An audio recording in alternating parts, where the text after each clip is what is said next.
Jean-Louis qui est entre nous, voilà. Bonjour et bonjour à tous les auditeurs. Voilà, donc le Bluegrass, bien si les auditeurs étaient là depuis la création de Radio Libertaire et surtout de Folk Allier, c'est-à-dire donc vers 81-84, certains se souviennent sans doute de notre petite séquence préparée par notre cher ami Olivier, et Olivier il n'est plus de ce monde, mais voilà, la musique reste et on a toujours quelque chose à dire, et c'est vrai qu'Olivier nous avait déverminé un petit peu au départ, il nous a expliqué avec ses mots, avec ses façons à lui, tout était écrit à la virgule près parce qu'il avait totalement peur d'improviser, donc on connaissait un peu le Bluegrass et l'old time par l'intermédiaire d'Olivier, et c'est vrai que je l'avais emmené quelquefois dans les concerts parce qu'Olivier avait une soixantaine d'années, là il n'osait plus trop sortir, mais grâce à moi il avait confiance, et donc j'avais réussi encore un petit peu à le sortir, donc quelques années après, Olivier nous a quittés, et voilà, donc on peut lui rendre hommage et lui dédier aujourd'hui votre intervention. Tout à fait, avec grand plaisir. Alors l'AEGC Bluegrass, on en a parlé il y a déjà quelques temps, mais c'est vrai que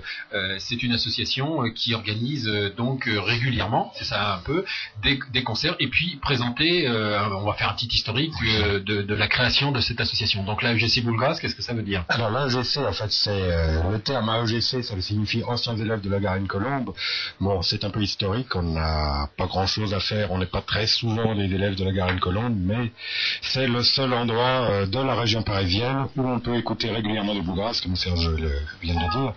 Et sans parler forcément de concerts qui n'ont lieu que 2 ou 3 fois par an, mais déjà tous les samedis après-midi, on se rassemble et on fait de la musique ensemble, on fait le bœuf, et c'est, je crois, le seul endroit en région parisienne de manière sûre, et peut-être même en France, où ce genre d'activité se déroule de manière très régulière. Voilà, donc c'est vraiment tout hebdomadaire, tous les samedis. Tous les samedis, sauf les vacances scolaires, parce qu'on est hébergé dans un... Oui, Jean-Louis. Mais les vacances scolaires, il se passe aussi quelque chose. Cette fois, on a décidé de jouer au bord de Seine. Ah oui, c'est une manière de jouer sur scène, mais au bord de Seine, on a reconstitué l'ambiance des guinguettes sur l'île de la Loge, où quand il fait beau, même quand il pleut, on joue quand le foyer est fermé. Il faut quand même qu'il fasse beau. Et tout ceci est expliqué sur le site internet, où les points d'accès sont précisés. Oui, il faut bien préciser à nos amis auditeurs, parce que vous savez qu'il y a régulièrement sur les bords de Seine, mais dans Paris, le bal folk tous les jeudis, et donc il y a aussi, j'ai oublié d'en parler, mais il y a aussi comment dire, le 13 décembre, il y a comment dire une réunion sur régulièrement, il faudrait que je retrouve l'adresse. Donc vous, les bords de Seine, c'est pas dans Paris. Non, pas du tout dans Paris, c'est en banlieue, côté ouest, Bougival, Louvciennes. En face de la machine de Mardi. Voilà, j'ai retrouvé donc le bal folk aura lieu, les rencontres, c'est à la Maison des Métallos, donc la salle de la Gazette, le vendredi 13 décembre, donc c'est un bal gratuit de 19h30 à 22h30, Maison des Métallos, salle de la Gazette, rue Jean-Pierre Timbaud, voilà, j'avais oublié. Donc oui, les bords de Seine. Oui, mais ça c'est effectivement pendant les vacances, quand il fait beau, surtout donc celle de printemps ou d'été, mais essentiellement donc notre lieu principal de rassemblement, c'est le foyer des arts et loisirs, 12 avenue Foch à la Garenne-Colombe. La Garenne-Colombe est une charmante bourgade de la banlieue nord-ouest de Paris, très proche de la porte de Champéret, donc très facile d'accès, il y a des trains, bus... Alors donc l'association a le but, bon évidemment on l'a compris, de défendre le bluegrass, mais aussi par quels moyens? Alors les moyens principaux, c'est bien sûr de se faire connaître par tous les moyens possibles, et essentiellement les concerts qui sont quand même les manifestations phares qui permettent d'attirer du monde hors les samedis quotidiens, je dirais. Donc les concerts avec des groupes, des groupes de France, des groupes d'Europe et des groupes américains selon les opportunités. On essaye de faire quand même connaître toutes les facettes du bluegrass. Oui, parce que ce style de musique a eu je dirais, sans être méchant, son heure de gloire il y a une trentaine d'années. Voilà, c'est ça. Après c'est le Cajun qui est venu un petit peu, et c'est vrai que moi je regrettais, et Régis qui est là à la technique se faisait aussi lui le regret, il est guitariste, donc il faisait le regret de constater malheureusement donc qu'il n'y avait pas dans les infolk, qu'on avait du mal à annoncer des concerts, quoi. Tout à fait. Justement, à quoi c'est dû c'est vrai que le bluegrass, comme tu dis, a eu une forte popularité dans le début des années 70, et malheureusement a décliné un peu. On s'aperçoit qu'il y a un renouveau en ce moment. Peut-être grâce à des films, il y a Brother qui a fait parler de lui récemment. Dans le temps, il y avait eu Délivrance qui avait fait malgré tout ce qu'on peut dire de mal dessus, il avait quand même fait beaucoup de bien parce qu'il avait attiré beaucoup de gens sur ce genre de musique. Bon, et puis peut-être un petit rejet de certains aspects très commerciaux de la musique actuelle qui défilent sur les antennes, pas seulement celle de Radio Libertaire, mais de beaucoup d'autres. Donc on s'aperçoit quand il y a des rassemblements en France ou autre, qu'il y a quand même finalement pas mal de gens que ça intéresse, et ça fait plaisir. Bon, on parlera bien sûr des festivals qui existent, parce qu'il y en a évidemment. Comme pour François Métilleur, quand il y a des invités, c'est eux qui font un peu leur programmation. Tout à l'heure, je vous ferai découvrir quand même un trio qui vient de sortir un disque, et c'est pas uniquement que de la musique bretonne. C'est pour ça que ça peut peut-être vous intéresser. Pourquoi pas peut-être les faire venir un jour. Donc, Frédéric Jean-Louis, vous nous présentez le morceau que nous allons entendre. Voilà, alors le premier groupe est le groupe justement que je tenais à faire passer cet après-midi, parce que c'est le groupe qui va faire le concert de la semaine prochaine dont a parlé Serge tout à l'heure, donc Springfield, voilà. C'est le groupe Springfield, qui est constitué de musiciens de la région parisienne, dont certains sont membres d'ailleurs de l'AEGC. C'est un excellent groupe qui a énormément progressé ces derniers mois. Ils viennent d'enregistrer un disque qui est sorti cet été. Donc le groupe s'appelle Springfield. Le morceau est un morceau du guitariste qui s'appelle I Lonesome Sound. Je crois que c'est une célébration de ce qu'est finalement la musique bluegrass. C'est pour ça que je l'ai choisi. Donc du bluegrass contemporain, mais d'excellente facture.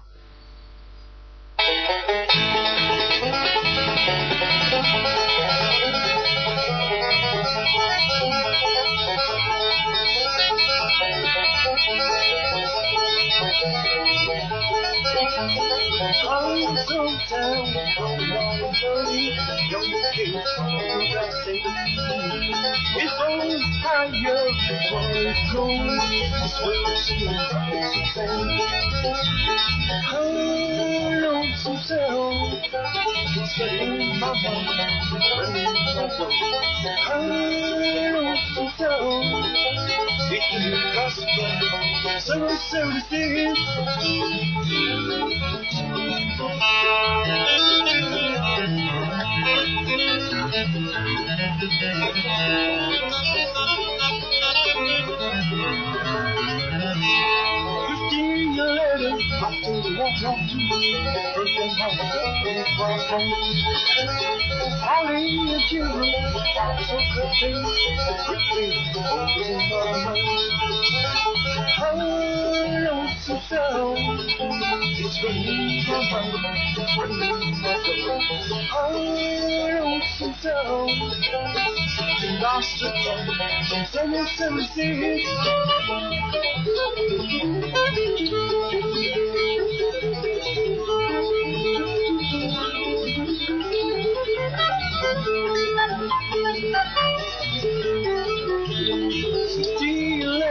I sing lonesome sound, like a moon on my coon. Often be nature, stronger, I'm still I'm still, it's a new mountain, I'm still, lost the time, summer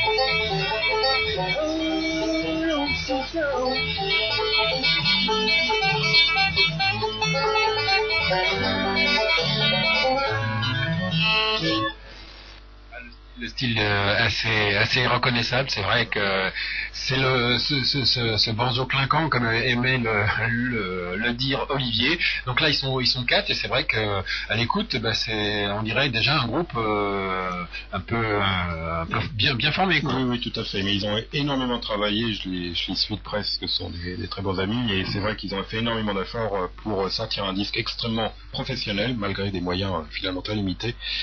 Et là chaque musicien donne la mesure de son talent. Alors là, Lonesome Sound, juste quelques secondes, c'est finalement la marque de fabrique du bluegrass. C'est quoi? C'était le son haut et solitaire, si on traduit mot à mot. C'était Bill Monroe, je crois, qui a dû sortir ce genre d'expression. Bill Monroe, c'était un mandoloniste qui a qui est à l'origine du bluegrass. Et c'est un chant extrêmement finalement. C'est difficile à définir. En fait, c'est une mélodie extrêmement haute avec des harmonies aiguës extrêmement élevées qui donnent parfois même des frissons dans le dos tellement ça peut être. Je crois qu'il y a la voix c'est la voix suraiguë qui existe un peu dans des... Ouais. Bien par-dessus la voix dite normale, qui a été reprise, je crois, par les Beach Boys ou d'autres groupes. Oui, ou même traditionnellement, je pense justement à ces polyphonies albanaises ou sardaines ou italiennes, il y a ce fameux, même corse, dans les polyphonies corse, il y a un homme parmi eux qui fait une voix très très suraiguë que même certaines, que les femmes ne peuvent pas faire parce que c'est lié à la nature humaine. Donc là, c'est peut-être ça, le haut de contre aussi. Ça va pas jusque là, mais disons que c'était vraiment un style de chant très très aigu avec quand même des mélodies, des harmonies derrière, même de basse. D'accord. Donc le Springfield, ils sont samedi 23 novembre à 21h, donc au Foyer des Arts, 12 avenue Foch à la Garenne-Colombes, donc c'est un des concerts annuels. Comment fonctionne l'association? Qu'est-ce qu'on peut y trouver? Combien de membres avez-vous? Voilà, un peu de questions diverses, mais qui vont dans le même registre. Alors l'association qui a 20 ans cette année, il faudra le préciser parce qu'on en reparlera, je crois, avec Serge, on aura l'occasion de faire une émission.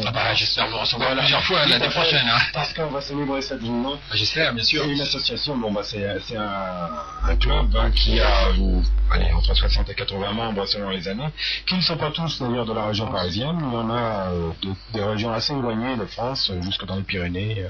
Il y en a un petit peu partout, parce que c'est toujours pareil, il n'y a pas grand-chose en bluegrass en France, donc les gens sont contents de savoir qu'il y a un groupe qui a quelques... Si, moi j'ai eu l'heureuse surprise en lisant Tradbag, on en a parlé par internet interposé. Cet été j'ai reçu Keep of the Grass, le disque de Keep of the Grass, et ils ont été très contents de nous envoyer en disant tiens, justement si vous pouvez diffuser le disque, mais c'est pour ça que je vous le réclame, c'est justement. Et malheureusement pour l'instant ils sont pas encore venus devant le micro, mais peut-être que ça peut se faire, pourquoi pas. Et Keep of the Grass est passé à l'EGC bien sûr. Voilà.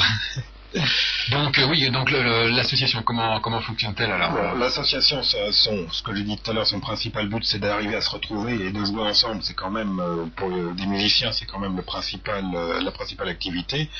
En dehors de ça, nous publions un petit journal qui sert de lien entre les différents membres. C'est le bulletin interne, c'est le bulletin interne, c'est le newsletter. Ça a entre 16 et 20 membres, entre 16 et 20 pages selon les mois. Ça apparaît tous les 2 mois en fonction de ce que l'on de ce qu'il y a à dire, voilà, on n'est pas une parution parfaitement régulière. On a un site internet dont Jean-Louis va pouvoir nous dire quelques mots, si tu veux. Oui. J'ai juste pour compléter ce que dit notre bien-aimé président. Alors voilà, oui, parce que c'est quand même lui qui veut pas, mais moi je peux me permettre de compléter. Au niveau des musiciens, de ceux qui jouent le samedi, il faut voir qu'il y a un peu de tous les niveaux. Tous les types d'instruments sont représentés, sauf parfois, peut-être plus rarement le dobro ou des choses comme ça. On parlera peut-être des instruments tout à l'heure. Mais entre amateurs et professionnels, l'entente est assez intéressante. Moi, c'est rare que j'ai trouvé une association comme ça où on puisse jouer sans complexe ou apprendre des morceaux sans forme de cérémonie. Tout le monde sans rivalité. C'est ce qu'on appelle la jam. Et il y a une certaine vitesse de jeu qui s'impose, qui est toujours assez lente suivant les gens qui sont là, mais qui permet à des débutants de tout à fait... Il n'y a pas du matu. Non. Et c'est vrai qu'on a des gens qui débutent absolument à l'instrument jusqu'à des professionnels. Je vais peut-être laisser passer un disque et puis je vous parlerai du site internet juste après pour pas... tu peux donner l'adresse maintenant. Ouais, on en a parlé, donc vas-y. Alors, AEGC, les W sont pas toujours nécessaires. Donc, AEGC-bluegrass.org, c'est le site qu'on a ouvert il y a un mois de mai, je crois, il y a quelques mois. Qu'on a contribué à fabriquer ensemble et qui comporte 5 chapitres. Donc la présentation du groupe, ce qu'on vient de l'association, celle qu'on vient de faire pour vous, avec les adresses, les références, les concerts, aussi des paroles de chansons, parce qu'on s'est aperçu qu'il y a des paroles qu'on ne trouvait pas facilement, qu'on a mis toute une page entière de tablas et de lyrics, comme on dit en anglais, de paroles. Et puis surtout, pour moi, c'est une partie que j'ai composée entièrement, c'est le voyage aux États-Unis. Tout un périple aux États-Unis que j'aimerais bien un jour faire de façon illustrée, avec illustration sonore avec vous si vous voulez. Il suffit de s'entendre sur un dimanche, il n'y a aucun problème. Voilà, qui qui illustre les différents endroits où on peut observer des restes ou des lieux symboliques de la musique traditionnelle. Et ça se lit très bien, apparemment. Je vois des Américains qui l'ont lu avec grand plaisir. D'accord. Donc c'est un voyage pour l'instant virtuel, il faut le dire, mais qu'on ne désespère pas de réaliser réellement. Et puis disons qu'on va le compléter, l'illustrer avec justement des gens qui partent de temps en temps là-bas, qui nous donnent des informations. C'est presque un guide touristique des États-Unis, mais du point de vue musical, qui n'existe pas, parce qu'il y a toujours le guide vert. Mais, donc, c'est suggéré. Est-ce que parmi les musiciens aussi bien amateurs professionnels, est-ce qu'il y a des cours qui sont montés? Non, vous avez peut-être essayé à un moment donné. On en a fait à un moment donné, Eric Glohagen, dont j'espère qu'on passera un petit extrait d'un de ses disques tout à l'heure, on a donné un moment. Bon, c'est des fois astreignant, c'est pas facile à faire. Bon, il y a les aspects financiers aussi, des fois on est un petit peu gêné, faut pas forcément faire n'importe quoi. Donc pour l'instant ça ne s'est pas prolongé. Maintenant, si la demande existe, si des gens nous demandent, on peut toujours au moins mettre en contact des musiciens. Pour des cours particuliers, peut-être à ce moment-là, vous faites le relais, quoi. Voilà, donc Jean-Louis me suggérait d'écouter un morceau, et bien on va donc écouter un deuxième extrait de disque. Alors le deuxième extrait, c'est aussi un groupe, mais alors qui est un peu plus old time. Alors l'old time, c'est la musique qui a précédé le bluegrass, ça c'est la musique encore plus traditionnelle, mais les gens connaissent beaucoup parce qu'ils sont souvent à la GC, certains sont membres. C'est le groupe Old Chaps qui est je suis pas sûr qu'ils jouent tout à fait encore très souvent, mais c'est un groupe qui a une vingtaine d'années aussi, donc ils ont le même âge que nous. Et là, je vous propose d'entendre un morceau très traditionnel qui s'appelle Chez le Grove, qui est une chanson très standard, oui. Voilà.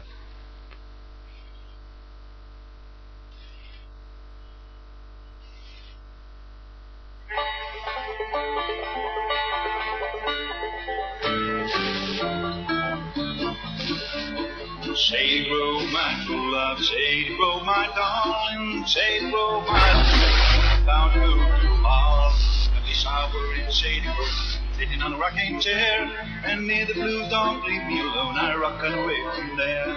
Shady Grove, my true love, Shady Grove, my darling, Shady Grove, my true love, I'm bound to go too far.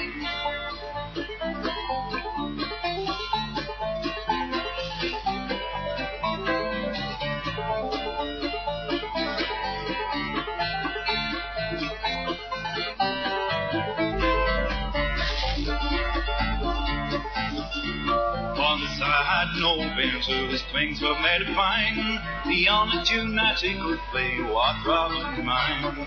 Shady Grove, my true love, Shady Grove, my darling, Shady Grove, my true love, I'm bound to go too long.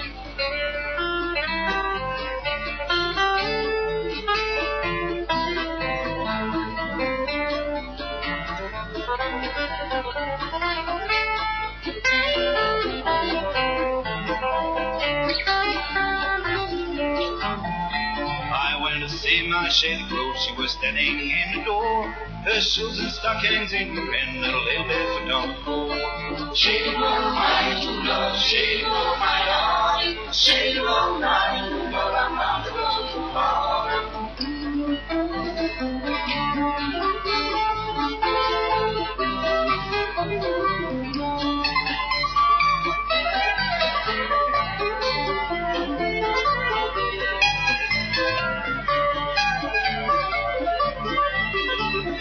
Peaches in the summertime, apples in the fall. If I don't get a girl I love, I don't want none to go. Shady Grove, my true love, Shady Grove, my darling, Shady Grove, my true love, I'm about to go too long.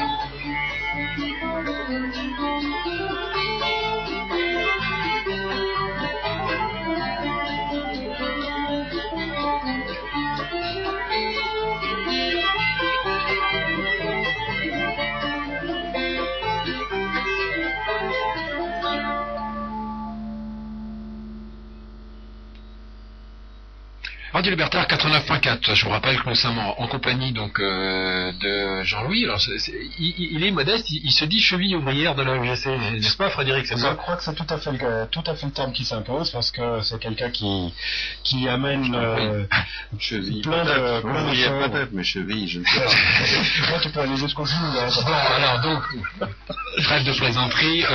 Donc c'est vrai que on se faisait un petit peu l'écho ici du regret de ne pas avoir du bluegrass. Est-ce qu'on peut s'expliquer quand même, avant de reparler de la définition du bluegrass, est-ce qu'on peut quand même un peu s'expliquer pourquoi moi je me souviens on peut le saluer, il nous écoute de temps en temps, notre ami Thierry Loyer, je me souviens aussi de Thierry Lecoq, des grandes figures quand même du country et du bluegrass. Et ces musiciens, malheureusement, je dirais, j'ai plus de contact depuis 5-6 ans. Pourquoi? Qu'est-ce qui s'est passé? On le revoit régulièrement. Il était là samedi, avec nous. J'espère bien, il vient revenir. Encore plus souvent. Il vient régulièrement. Alors il y a quand même quelque chose qu'on peut critiquer d'un certain côté, mais qui est quand même très très favorable pour certains musiciens de bluegrass, c'est Euro Disney. Euro Disney, c'est l'image, malheureusement. Malheureusement, ça a quand même un côté positif, c'est que ça fait jouer des musiciens, dont le banjoiste du groupe Springfield qu'on a vu tout à l'heure, dont Thierry Lecoq, des gens comme ça. Dans les épinards, c'est, je dirais, peut-être le seul côté positif de ce genre. C'est vrai qu'il y a 2 ans, on recevait Jean-Marie Redon qui donne des cours de banjo. Tiens, je pense à lui, évidemment. Il donne des cours de banjo à Harry-Sorangis, c'est vrai, au passage, faut pas l'oublier. Donc, alors, la définition du bluegrass, allez, on y revient. Oui, alors, pour rester fidèle à l'esprit des émissions qui animaient notre ami Olivier, dont on parlait tout à l'heure, moi, je pense qu'il faut toujours revenir aux sources. Et la définition du bluegrass, on a parlé d'AEGC, maintenant vous savez ce que c'est, mais le bluegrass, AEGC Bluegrass, c'est le nom de l'association, c'est l'herbe bleue. Alors, l'herbe bleue, ça pose des questions à des tas de gens. Qu'est-ce que cette herbe et pourquoi est-elle bleue? Alors, j'ai retrouvé la définition. Il s'agissait simplement du Kentucky. Je me réfère à des sources sûres, puisqu'il s'agit le guide vert, donc allez. Chez la Rousse, non, parce qu'on avait Kentucky, c'est un état des États-Unis, sur la côte, pas sur la côte, mais du côté est, où est née cette musique, plus exactement à Rosine, dans la ville de Rosine, d'où le nom du groupe, la Rosine County. Bluegrass Country, c'est le pays de l'herbe bleue, et si je lis textuellement, il s'agit de l'herbe fine des champs, qu'ils appellent le pâturin des champs, puisque c'est un pays où on élève des chevaux, et les chevaux, comme vous le savez, mangent de l'herbe. Donc cette herbe aussi fine et qui recouvre tous les champs de la région, le recouvre d'un manteau bleu pâle à chaque printemps. Voilà. Et c'est ce qui a donné naissance à ce nom de bluegrass. Voilà, donc c'est un peu la ligne bleue des Vosges. Voilà. Et alors effectivement, nous avons l'équivalent, mais la ligne bleue des Vosges qui peut effectivement prendre des couleurs bleues, les Blue Ridge Mountains, qui ressemblent plutôt à la ligne bleue des Vosges, c'est les Blue Ridge Mountains qui sont dans la région. Alors justement, la question. La musique, a-t-elle pris ce nom en fait? Donc Bill Monroe, qui était un musicien, donc qui jouait à l'origine avec son frère ou ses frères, donc lui jouait la mandoline, avait formé un groupe, avait constitué un groupe qu'il avait appelé Bill Monroe et les Bluegrass Boys, parce que c'est les gars de l'herbe bleue, donc de la région de l'herbe bleue. Et au début, ça ressemblait pas du tout à ce qu'on écoute maintenant, et il a voulu incorporer un accordéon dans son groupe. Lui, il jouait de la mandoline, son frère de la guitare, il y avait une basse, l'accordéon, du violon, beaucoup de violon, ça donnait moyennement. Puis un jour, il a rencontré un banjoiste qui s'appelait Earl Scruggs, qui s'appelle toujours parce qu'il vit, qui jouait du banjo, pas du tout dans le style traditionnel de l'époque, c'est-à-dire pas du tout dans le style old time, mais avec des onglets, donc un son beaucoup plus énergique. Et ça a beaucoup plu à Bill Monroe, donc ils ont joué ensemble, ça a eu beaucoup de succès. Puis un jour, le groupe s'est séparé et le banjoiste est parti avec un guitariste, Lester Flatt. Ils ont fait un groupe eux-mêmes, et on leur demandait toujours de jouer de la musique comme les Bluegrass Boys. Donc petit à petit, c'est devenu la musique bluegrass, c'est devenu un style, la musique bluegrass. Et Bill Monroe d'ailleurs n'a pas adapté ce nom tout de suite. C'est assez amusant. Il disait pas qu'il faisait du bluegrass. Oui, il y avait aussi le terme de hillbilly. Voilà, on appelait ça du hillbilly, c'est-à-dire la musique. Oui, c'est la musique de techno. C'était ça, mais ça a quand même eu du succès. Puis alors, partant des États du Sud, ça a été quand même, avec le folk revival des années 60 aux États-Unis, ça a été adopté par des musiciens beaucoup plus plus modernes, citadins, des Bon Jovistes ou autres, des folk, des gars qui faisaient de la folk recollection, c'est-à-dire qu'ils allaient sillonner les campagnes pour enregistrer l'héritage traditionnel, comme Ralph Loosler, qui a découvert beaucoup de musiciens de très grand talent, comme Doc Watson par exemple, qui a été découvert comme ça. Et donc cette musique a été adoptée par les gens des villes. Lui, il n'en fait pas, mais il joue souvent et essentiellement sur banjo. Il s'agit de Pete Seeger, bien évidemment, donc qui est quand même une figure également. Il ne fait pas du bluegrass, mais il a été pour beaucoup aussi pour la découverte des musiques traditionnelles et surtout des musiques traditionnelles en France. Il a dit arrêtez de jouer du folk américain dans les années 60, jouez votre propre musique. C'est ce qu'il a dit aux petits français. Par contre, c'est un truc très rigolo, c'est que Pete Seeger a été à l'origine du mouvement bluegrass dans les républiques de l'Europe de l'Est, comme la République tchèque, et grâce à lui, des gens ont découvert le banjo et ça a donné un mouvement extrêmement populaire encore de nos jours en Tchéquie et Slovaquie, où il y a des centaines de groupes de bluegrass, et c'est grâce à Pete Seeger. Oui, mais c'est vrai qu'à travers le monde, c'est vrai que je sais que Olivier avait des disques faits par des Japonais ou des Tchèques justement, il y a maintenant des musiciens qui jouent du bluegrass à travers le monde. On écoute un autre morceau. Alors le morceau suivant, c'est un morceau d'un banjoiste qu'on aime beaucoup à la FGC parce qu'il en est membre depuis très longtemps et est un banjoiste professionnel. Il n'y a pas que Jean-Marie Redon, que je salue au passage, mais il y en a d'autres. Et lui, il s'appelle Eric Glohagen. Il a fait pas mal de disques autoproduits. Et là, donc, c'est un morceau très traditionnel, un instrumental qui s'appelle Salt Creek, qui est un morceau très connu et qu'on joue beaucoup en jam à la FGC.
Eh bien, donc, quelques petites minutes, c'est vrai que le temps court, mais bon, je dis, chose promise, chose due, c'est pas une émission qu'on fera l'année prochaine, on en fera, un petit peu comme, justement, on pensait à Olivier, Olivier venait une fois par mois, mais bon, peut-être que, une fois par mois, c'est peut-être beaucoup, on va voir, hein. Mais j'espère vous recevoir à plusieurs reprises, en tout cas, le rendez-vous est pris, et donc, on voudrait aussi parler, effectivement, des instruments, parce que c'est un peu atypique, c'est cette mandoline qui vient d'Italie, qui n'en vient pas vraiment, ce banjo qui est un résonateur, le dobro, alors, donc, c'est vrai que les instruments sont un peu spécifiques, mais faites-nous un peu le tour d'horizon des instruments. Alors les instruments, en commençant par le premier, à l'origine c'était effectivement la mandoline. Donc la mandoline qui était d'origine italienne, mais qui a été modifiée complètement à la fin du 19e siècle par Henry Gibson.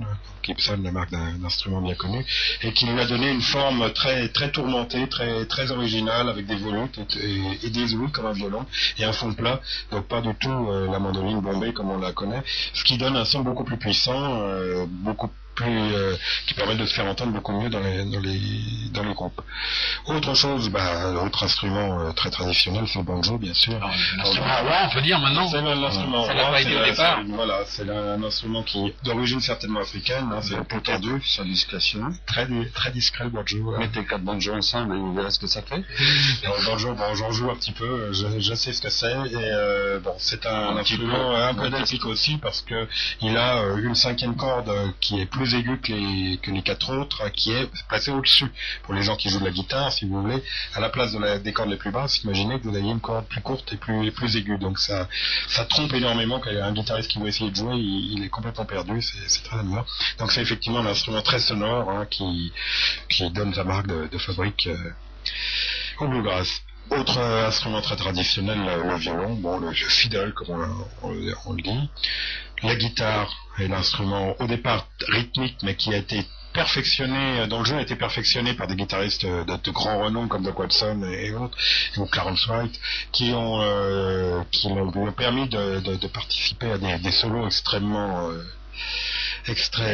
tout à fait faramineux. L'instrument rythmique, la contrebasse, c'est ce qui donne le... Arrête de faire des gestes. On n'est pas à la télévision aujourd'hui. Après, un jour peut-être. Donc la contrebasse, c'est ce qui vraiment assure le rythme d'un groupe et lui donne sa fondation, son fondement de basse forcément. Donc, elle peut être acoustique. Alors, en général, elle est acoustique dans les groupes traditionnels, mais maintenant pour des raisons de transport, il est évident que la basse électrique, c'est la seule concession que l'on fait d'ailleurs aux instruments électriques. Alors d'autres instruments un peu moins traditionnels ou un peu moins répandus, le dobro, dont on a parlé tout à l'heure, c'est une sorte de guitare hawaïenne, par les Thierry Loyer, c'est un des grands dobroïstes, mais il y en a d'autres. Un instrument qui est plus traditionnel, je dirais, qui sort un peu du bluegrass, mais qui dans des gens comme Mike Seeger on jouait beaucoup. Ça s'appelle le l'auto-harpe, c'est un instrument de la fin du 19e siècle, qui a été inventé en Europe d'ailleurs, c'est un instrument allemand. Alors si on ne sait pas ce que c'est, souvenez-vous, c'est une des toutes premières pochettes de Graham Allwright. Voilà, Graham Allwright, en Asie, en France. C'est une sorte de sitar, en fait. Hugo Frey dans le Rossi en anglais. Voilà. Mais ça sort un peu du bluegrass quand même. Je voudrais juste ajouter un commentaire avec tu passes. C'est pour dire qu'on accueille tout ce genre d'instruments. On a même reçu récemment un violoncelliste qui nous paraît ce qui nous paraît très intéressant au point de vue acoustique de mélanger ces sons-là. Donc tous les gens qui sont intéressés pour jouer, pour apprendre des instruments qu'on vient de citer et même d'autres peuvent venir le samedi au moins pour voir et ils seront normalement bien accueillis. Voilà, on fait de la musique traditionnelle, on fait de la bluegrass, on fait même des fois un peu d'irlandais, on n'est pas vraiment on est oui, on est... Bon, par contre tout ce qui est country, percussion, tout ça là on peut même le jazz manouche parfois arrive à faire une percée. Mais je m'arrête. Donc Jean-Louis et Frédéric, je voudrais vous faire écouter Roland Conque Trio, qui est donc 2 guitaristes et un contrebasse, voilà, donc ça vient de sortir et je me dis tiens plutôt que d'en passer ça, j'ai profité de votre venue pour vous faire découvrir ce trio et nos amis auditeurs également. Donc il y a bien sûr des ridés, des danses bretonnes, il y a aussi d'autres styles et là il y a une suite de 3 morceaux qui s'appelle The White Pity, c'est Mike O'Connors. Il y a un morceau qui s'appelle Sproggy's Reel et ça finira par Jenny Picking Cockles. Donc je vous propose d'écouter ce trio, donc Roland Conque, son fils également à la guitare et une belle contrebasse. Donc voilà, ça va donner ce que vous allez entendre.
Désolé, mais donc on aura l'occasion de réécouter Roland Comte Trio. Voilà, c'est une bonne surprise. Génial, Ça sonne bien. J'adore. Hein. Ça va ressembler à ce que je voulais passer après, tu vas voir. Eh ben voilà. Donc, ce qui est intéressant avec eux, c'est que c'est pas du bluegrass, c'est pas de la musique irlandaise, c'est un petit peu tout ça à la fois, avec des morceaux bretons ou irlandais, et puis ce côté un petit peu bluegrass qui ressort. En plus, ils ont l'air très sympathiques. Ah oui, complètement. Roland Comte, c'est un des guitaristes merveilleux en Bretagne qui n'est pas connu, malheureusement pour lui. On connaît Swag Sibéril, on connaît Gilles Le Bigot, on connaît plein d'autres, Dan Arbras bien évidemment. Et ben Roland Comte, il a envie de se faire connaître, et voilà. Donc, écoute, on essaiera de faire que ça connaisse. alors, une auditrice vient de nous le demander en hors antenne, mais on va bien sûr vous donner les contacts de l'association où peut-on vous joindre, donc et où peut-on vous voir, le site internet. Alors, Allons-y. le site internet d'abord dans www.aegc-bluegrass.org. Parce que vous êtes une association. Voilà. Donc mon numéro de téléphone personnel y apparaît, donc n'hésitez pas à m'appeler. J'habite en banlieue parisienne. Nos emails, alors le mien, fred.arsenault, ARSO2NEAU @nos.fr. NO2S. NO2S. On dit aussi. N2OS. N2OS, oui. Et puis donc à la Garenne-Colombe sur place, 12 avenue Foch, foyer des arts et loisirs. Donc tous les samedis. Tous les samedis après-midi, hors vacances scolaires, on est disponible. À partir de quelle heure? Alors c'est dans l'après-midi, à partir de 14h, 14h30, jusqu'à vers 19h. Donc voilà, et donc rendez-vous déjà samedi prochain pour le concert avec Springfield. Et en première partie, un groupe de gens de la EGC qui sont très très bons aussi, qui s'appelle Rosin Conti. Je vous ai expliqué pourquoi Rosin Conti. Voilà, donc Jean-Louis, je voulais juste dire un petit mot. J'ai dit que la EGC Bluegrass avait 20 ans en 2003, donc nous fêterons ça dignement le 24 mai à la Garenne-Colombe. Alors ça sera dans une salle plus grande, à foyer des arts et... C'est pas le foyer des arts et loisirs, c'est la salle des fêtes. Et là, on aura l'occasion d'en parler parce qu'il y aura certainement de très très grands groupes. Et là, je crois que ce sera une fête qui ne s'oubliera pas. Eh bien, c'est noté, tu vois, j'ai déjà passé mon agenda. Exactement, et puis on en reparlera, il faudra faire des émissions pour présenter. Absolument, on vous recevra pour ça et pour autre chose, pour le reste, faire quelques émissions. Jean-Louis et Fred, donc merci d'être venus en ce dimanche. Et si, c'était tout à fait normal quand même de vous recevoir, déjà pour reprendre contact avec le Bluegrass, et puis bonne fête de fin d'année. Merci. Et rendez-vous l'année prochaine, quoi. Et Jean-Louis, donc voilà, le mot de la fin. Pour clôturer, oui, c'est pas un mot, c'est plutôt un disque. Finalement, voilà. On a tous fini par des chansons. Alors j'ai préféré choisir, bonjour Philippe si tu nous écoutes, un disque de Mark Cosgrove, qui est un des guitaristes les plus connus en ce moment, qui a gagné à Winfield le concours national américain 3 fois de suite, ou 2 fois je crois. Et là on va l'écouter en direct, en train de gagner ce concours, celui de 98 je crois, avec un morceau qui s'appelle Alabama Jubilee, mais Alabama Jubilee qui est très connu aussi, qui est un standard mais revu par lui, et ça vaut le détour. Voilà. Et avant donc, on va se quitter comme ça. On va faire la présentation totale de ce qu'on va écouter. Ensuite, on n'écoutera pas notre indicatif habituel, mais bien évidemment le morceau de Sandra Bessis, extrait du festival Planète Musique, puisque Sandra était notre invitée la semaine dernière. Et donc, le prochain concert de Planète Musique aura lieu vendredi prochain. Non, le 29. Non, c'est le vendredi d'après. Donc le 29 novembre, Sandra Bessis, les Espagnes, donc avec donc un morceau qui s'appelle Cuando, et puis ça sera voilà le...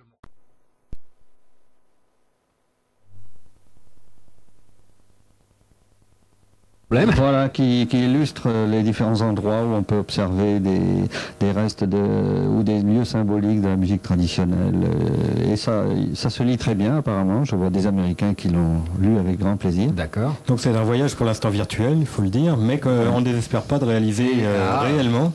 Et puis disons qu'on va le compléter, l'illustrer avec justement des gens qui partent de temps en temps là-bas, qui nous donnent des informations supplémentaires. C'est presque un guide touristique des États-Unis, mais du point de vue musical qui n'existait pas, parce qu'il y a toujours le guide vert, mais... Faut le suggérer. Est-ce que parmi les musiciens aussi bien amateurs professionnels, est-ce qu'il y a des cours qui sont montés? Non, vous avez peut-être essayé à un moment donné. On en a fait à un moment donné. Eric Glohagen, dont j'espère qu'on passera un petit extrait d'un de ses disques tout à l'heure, on a donné un moment. Bon, c'est des fois astreignant, c'est pas facile à faire. Bon, il y a les aspects financiers aussi. Des fois on est un petit peu gêné. Faut pas forcément faire n'importe quoi. Donc pour l'instant, ça ne s'est pas prolongé. Maintenant, si la demande existe, si des gens nous demandent, on peut toujours au moins mettre en contact des musiciens. Oui, pour des cours particuliers, peut-être à ce moment-là. Voilà, vous faites le relais, quoi. Voilà, donc, Jean-Louis nous suggérait d'écouter un morceau. Et bien, on va donc écouter un deuxième extrait de disque. Alors, le deuxième extrait, c'est aussi un groupe, mais alors qui est peut-être un peu plus old time. Alors, l'old time, c'est la musique qui a précédé le bluegrass. Ça, c'est la musique encore plus traditionnelle, mais c'est des gens qu'on aime beaucoup parce qu'ils sont venus souvent à l'AGC. Certains sont membres. C'est le groupe Old Chaps qui est je suis pas sûr qu'il joue tout à fait encore très souvent, mais c'est un groupe qui a une vingtaine d'années aussi, donc ils ont le même âge que nous. Et là, je vous propose d'entendre un morceau très traditionnel qui s'appelle Shady Grove, qui est une chanson très connue. Un standard, oui. Voilà.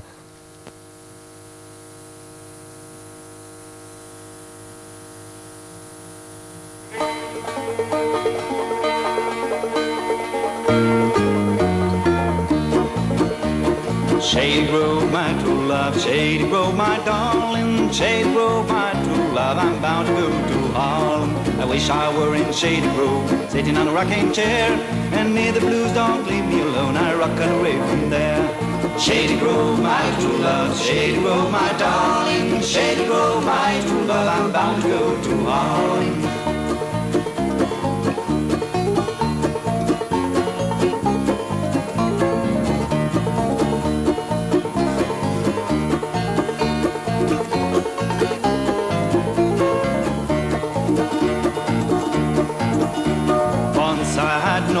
Whose wings were made of pine. The only tune that he could play was Throbbling Mine. Shady Grove, my true love, Shady Grove, my darling, Shady Grove, my true love, I'm bound to go to Harlem.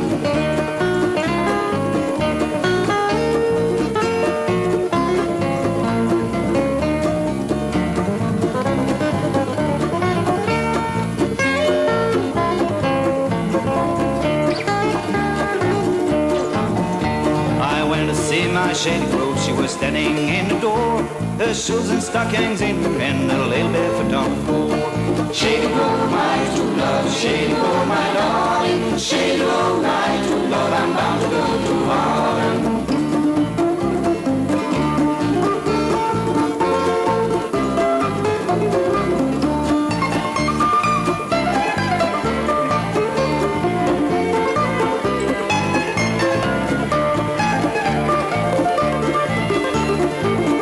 In the summertime, apples in the fall. If I don't get a girl I love, I don't want not a pole. Shady Grove, my true love, Shady Grove, my darling, Shady Grove, my true love, I'm bound to go to Harlem.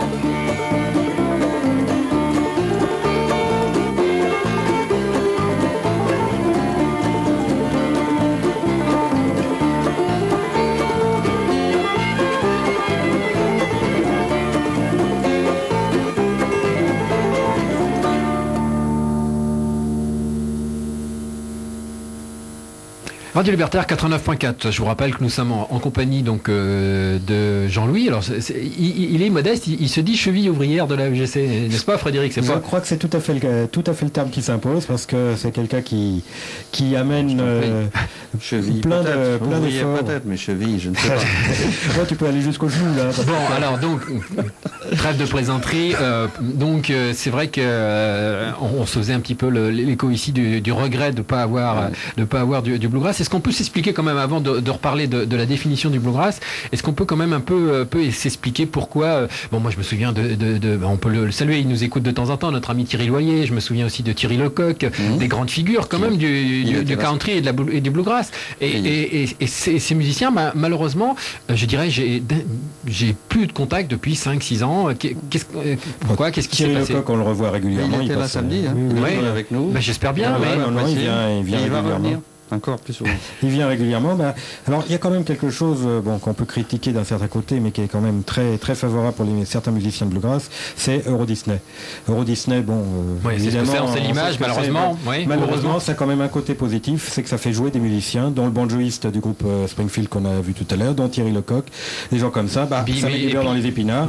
C'est, je dirais, peut-être le seul côté positif de ce genre. C'est vrai qu'il y a 2 ans, on recevait Jean-Marie Redon qui donne des cours de banjo. Tiens, je pense à lui, évidemment. Il donne des cours de banjo à Harry Sorangis, c'est vrai, au passage, il ne faut pas l'oublier. Donc, alors, la définition du bluegrass, allez, on y revient. Oui, alors, pour rester fidèle à l'esprit des émissions qui animait notre ami Olivier, dont on parlait tout à l'heure, moi, je pense qu'il faut toujours revenir aux sources. Et la définition du bluegrass, on a parlé d'AEGC, maintenant, vous savez ce que c'est, mais le bluegrass, AEGC Bluegrass, c'est le nom de l'association, c'est l'herbe bleue. Alors, l'herbe bleue, ça pose des questions à des tas de gens. Qu'est-ce que cette herbe et pourquoi est-elle bleue? Alors j'ai retrouvé la définition. Il s'agissait simplement du Kentucky. Je me réfère à des sources sûres puisqu'il s'agit le guide vert. Donc allez. Chez Larousse, non, parce qu'on a vu tout à l'heure. Kentucky, c'est un État des États-Unis, sur la côte, pas sur la côte, mais du côté est, où est née cette musique. Plus exactement à Rosine, dans la ville de Rosine, d'où le nom du groupe, là, Rosine County. Bluegrass Country, c'est le pays de l'herbe bleue, et si je lis textuellement, il s'agit de l'herbe fine des champs, qu'ils appellent le pâturin des champs, puisque c'est un pays où on élève des chevaux, et les chevaux, comme vous le savez, mangent de l'herbe. Donc cette herbe si fine et qui recouvre tous les champs de la région, le recouvre d'un manteau bleu pâle à chaque printemps. Voilà. Et c'est ce qui a donné l'essence à ce nom de bluegrass. Voilà, donc c'est un peu la ligne bleue des Vosges. Voilà. Et alors effectivement, nous avons l'équivalent, mais la ligne bleue des Vosges qui peut effectivement prendre des couleurs bleues, les Blue Ridge Mountains, qui ressemblent plutôt à la ligne bleue des Vosges, c'est les Blue Ridge Mountains qui sont dans la région Vosges. Alors justement, la question... Pourquoi la musique a-t-elle pris ce nom en fait? Donc Bill Monroe, qui était un musicien qui jouait à l'origine avec son frère ou ses frères, donc lui il jouait de la mandoline, avait formé un groupe, avait constitué un groupe qu'il avait appelé Bill Monroe et les Bluegrass Boys, parce que c'est les gars de l'herbe bleue, donc de la région de l'herbe bleue. Et au début, ça ressemblait pas du tout à ce qu'on écoute maintenant. Et il a voulu incorporer un accordéon dans son groupe. Lui, il jouait de la mandoline, son frère de la guitare, il y avait une basse. Bon, l'accordéon, du violon, beaucoup de violon. Bon, ça donnait moyennement. Puis un jour, il a rencontré un banjoïste qui s'appelait Earl Scruggs, qui s'appelle toujours parce qu'il vit, qui jouait du banjo, pas du tout dans le style traditionnel de l'époque, c'est-à-dire pas du tout dans le style old-time, mais avec des onglets, donc un son beaucoup plus énergique. Et ça a beaucoup plu à Bill Monroe, donc ils ont joué ensemble, ça a eu beaucoup de succès. Puis un jour, le groupe s'est séparé et le banjoïste est parti avec un guitariste, Lester Flatt. Ils ont fait un groupe eux-mêmes. Et on leur demandait toujours de jouer de la musique comme les Bluegrass Boys. Donc petit à petit, c'est devenu la musique bluegrass, c'est devenu un style, la musique bluegrass. Et Bill Monroe, d'ailleurs, n'a pas adopté ce nom tout de suite. C'est assez amusant. Il disait pas qu'il faisait du bluegrass. Oui, il y avait aussi le terme de hillbilly. Voilà, on appelait ça du hillbilly, c'est-à-dire la musique. Finalement, c'est péjoratif. Oui, c'est la musique de techno. C'était ça. Mais ça a quand même eu du succès. Puis alors, partant des États du Sud, ça a été quand même avec le folk revival des années 60 aux États-Unis, ça a été adopté par des musiciens beaucoup plus modernes, beaucoup plus modernes, citadins, des banjoïstes ou autres, des folk, des gars qui faisaient de la folk recollection, c'est-à-dire qu'ils allaient sillonner les campagnes pour enregistrer l'héritage traditionnel, comme Ralph Rinsler, et qui a découvert beaucoup de musiciens de très grand talent, comme Doc Watson par exemple, simple qui a été découvert comme ça. Et cette musique a été adoptée par les gens des villes. Lui n'en fait pas, mais il joue souvent et essentiellement sur banjo. Il s'agit de Pete Seeger, bien évidemment, donc qui est quand même une figure également. Il ne fait pas du bluegrass, mais il utilise il a été pour beaucoup aussi pour la découverte des musiques traditionnelles et surtout des musiques traditionnelles en France. Il a dit arrêtez de jouer du folk américain dans les années 60, jouez votre propre musique. C'est ce qu'il a dit, nos petits Français. Par contre, c'est un truc très, très rigolo, c'est que Pete Seeger a été à l'origine du mouvement bluegrass dans les républiques de l'Europe de l'Est, comme la République tchèque. Et grâce à lui, des gens ont découvert le banjo et ça a donné un mouvement extrêmement populaire encore de nos jours en Tchéquie et Slovaquie, où il y a des centaines de groupes de bluegrass, et c'est grâce à Pete Seeger. Oui, et c'est vrai qu'à travers le monde, c'est vrai que je sais que Olivier avait des disques faits par des Japonais ou des Tchèques, justement. Il y a maintenant des musiciens qui jouent du bluegrass à travers le monde. On écoute un autre morceau. Voilà. Alors le morceau suivant, c'est un morceau d'un banjoiste qu'on aime beaucoup à la EGC parce qu'il en est membre depuis très longtemps et est un banjoiste professionnel. Il n'y a pas que Jean-Marie Redon, que je salue au passage, mais il y en a d'autres. Et lui, il s'appelle Eric Lohagen. Il a fait pas mal de disques autoproduits. Et là, donc, c'est un morceau très traditionnel, un instrumental qui s'appelle Salt Creek, qui est un morceau très connu et qu'on joue beaucoup en jam à la EGC.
Eh bien, donc, quelques petites minutes, c'est vrai que le temps court, mais bon, je dis, chose promise, chose due, c'est pas une émission qu'on fera l'année prochaine. Sûr, avec plaisir. On en fera un petit peu comme, justement, on pensait à Olivier. Olivier venait une fois par mois, mais bon, peut-être que, une fois par mois, c'est peut-être beaucoup, on va voir. Mais j'espère vous recevoir à plusieurs reprises. En tout cas, le rendez-vous est pris. Et donc, on voudrait aussi parler, effectivement, des instruments, parce que c'est un peu atypique. Cette mandoline qui vient d'Italie, qui n'en vient pas vraiment, ce banjo qui a un résonateur, le dobro. Alors, bon, c'est vrai que les instruments instruments sont un peu spécifiques, mais faites-nous un peu le tour d'horizon des instruments. Alors les instruments, en commençant par le premier, à l'origine c'est effectivement la mandoline. Donc la mandoline qui est d'origine italienne, mais qui a été modifiée complètement à la fin du 19e siècle par Orville Gibson. Donc Gibson, la marque d'instruments bien connue, et qui lui a donné une forme très, très tourmentée, très, très originale, avec des volutes et des ouïes comme un violon, et un fond plat, donc pas du tout la mandoline bombée comme on la connaît, ce qui donne un son beaucoup plus puissant, beaucoup plus qui permet de se faire entendre beaucoup mieux dans les groupes. Autre chose, autre instrument très traditionnel, c'est le banjo, bien sûr. L'instrument roi, on peut dire maintenant. C'est l'instrument roi. Ça l'a pas été au départ. Voilà, c'est un instrument qui d'origine certainement africaine. C'est le pot tendu. Sa discrétion. Très discret le banjo. Mettez 4 banjos ensemble et vous verrez ce que ça fait. Alors banjo, j'en joue un petit peu. Je sais ce que c'est et c'est un instrument un peu atypique aussi parce que il a une 5e corde qui est plus aiguë que les 4 autres, qui est placée au-dessus. Pour les gens qui jouent de la guitare, si vous voulez, à la place des cordes les plus basses, imaginez que vous aviez une corde plus courte et plus aiguë. Donc ça trompe énormément. Qu'un guitariste qui veut essayer de jouer, il est complètement perdu. C'est très amusant. Donc c'est effectivement un instrument très sonore qui donne sa marque de fabrique au bluegrass. Autre instrument très traditionnel, le violon, le fiddle comme on le dit. La guitare est l'instrument au départ rythmique, mais qui a été perfectionné, dont le jeu a été perfectionné par des guitaristes de grand renom comme Doc Watson et autres, ou Clarence White, qui lui ont permis de participer à des solos extrêmement tout à fait faramineux. L'instrument rythmique, la contrebasse, c'est ce qui donne le... Arrête de faire des gestes. On n'est pas à la télévision, Jean-Louis. Après, un jour peut-être. Donc la contrebasse, c'est ce qui vraiment assure le rythme d'un groupe et lui donne sa fondation, son fondement de basse forcément. Donc elle peut être acoustique. Alors en général, elle est acoustique dans les groupes traditionnels, mais maintenant pour des raisons de transport, il est évident que la basse électrique, c'est la seule concession que l'on fait d'ailleurs aux instruments électriques. Alors d'autres instruments un peu moins traditionnels ou un peu moins répandus, le dobro, dont on a parlé tout à l'heure, c'est une sorte de guitare hawaïenne, parlait de Thierry Loyer, c'est un des grands dobroïstes, mais il y en a d'autres. Un instrument qui est plus traditionnel, je dirais, qui sort un peu du bluegrass, mais qui dans des gens comme Mike Seeger on jouait beaucoup. Ça s'appelle le l'auto-harpe. C'est un instrument de la fin du 19e siècle, qui était inventé en Europe d'ailleurs. C'est un instrument allemand. Alors si on ne sait pas ce que c'est, souvenez-vous des toutes premières pochettes de Graham Allwright. Voilà, Graham Allwright, on a joué beaucoup en France. C'est une sorte de sitar en fait. Hugo Frey dans le rossignol anglais. Voilà. Mais ça sort un peu du bluegrass quand même. Je voudrais juste ajouter un commentaire avant que tu passes. C'était pour dire qu'on accueille tout ce genre d'instruments. On a même reçu récemment une violoncelliste qui nous paraît très intéressant au point de vue acoustique de mélanger ces sons-là. Donc tous les gens qui sont intéressés pour jouer, pour apprendre des instruments qu'on vient de citer et même d'autres peuvent venir le samedi au moins pour voir et ils seront normalement bien accueillis. Et on fait de la musique traditionnelle, on fait du bluegrass, on fait même des fois un peu d'irlandais, on n'est pas vraiment, on est ouvert. Oui, on est ouvert. Bon, par contre tout ce qui est country, percussion, tout ça là on est un peu réticent. Même le jazz manouche parfois arrive à faire une percée. Mais voilà. Je m'arrête. Donc Jean-Louis et Frédéric, je vais vous faire écouter Roland Conque Trio, qui est donc 2 guitaristes et un contrebasse, donc ça vient de sortir et je me dis tiens plutôt que d'en passer ça, j'ai profité de votre venue pour vous faire découvrir ce trio et nos amis auditeurs également. Donc il y a bien sûr des ridés, des danses bretonnes, il y a aussi d'autres styles et là il y a une suite de 3 morceaux qui s'appelle The White Pity, Mike O'Connors. Il y a un morceau qui s'appelle Sproggy's Reel et ça finira par Jenny Picking Cockles. Donc je vous propose d'écouter ce trio, donc Roland Conque, son fils également à la guitare et une belle contrebasse. Donc voilà, ça va donner ce que vous allez entendre.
Et donc on aura l'occasion de réécouter Roland Kong Trio. Voilà, c'est une bonne surprise. Génial, hein. ça sonne bien. J'adore. Ça va ressembler à ce que je voulais passer après, tu vas voir. Et ben voilà. Donc ce qui est intéressant avec eux, c'est que c'est pas du bluegrass, c'est pas de la musique irlandaise, c'est un petit peu tout ça à la fois, avec des morceaux bretons ou irlandais, et puis ce côté un petit peu bluegrass qui ressort. Et puis en plus, ils ont l'air très sympathiques. Ah oui, complètement. Roland Kong, c'est un des guitaristes merveilleux en Bretagne qui n'est pas connu malheureusement pour lui. On connaît Swag Sibiril, on connaît Gilles de Bigot, on connaît plein d'autres, Dan Arbras bien évidemment. Et ben Roland Kong, il a envie de se faire connaître et voilà. Donc écoute, on essaiera de faire que ça connaisse. Alors une auditrice vient de nous le demander en hors antenne, mais on va bien sûr vous donner les contacts de l'association. Où peut-on vous joindre et où peut-on vous voir? Le site internet. Alors, le site internet d'abord, donc www.aegc-bluegrass.org. Parce que vous êtes une association. Voilà.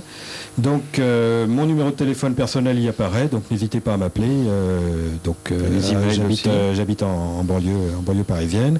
Nos emails, alors le mien, fred.arsenault, ARSO2NEAU @nos.fr. NO2S. NO2S. Il dit aussi. N2OS. M2OS, oui.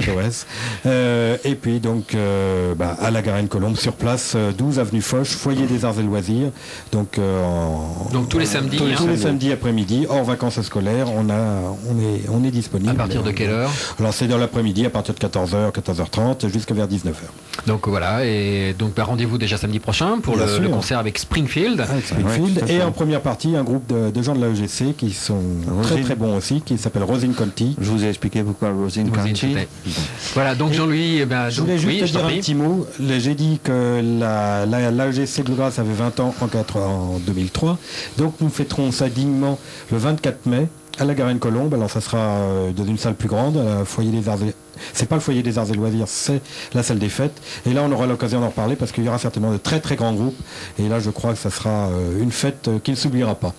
Eh bien, c'est noté. Tu vois, j'ai déjà pris ça sur mon agenda. Exactement. Et puis on en reparlera. Il faudra faire des émissions pour présenter. Absolument.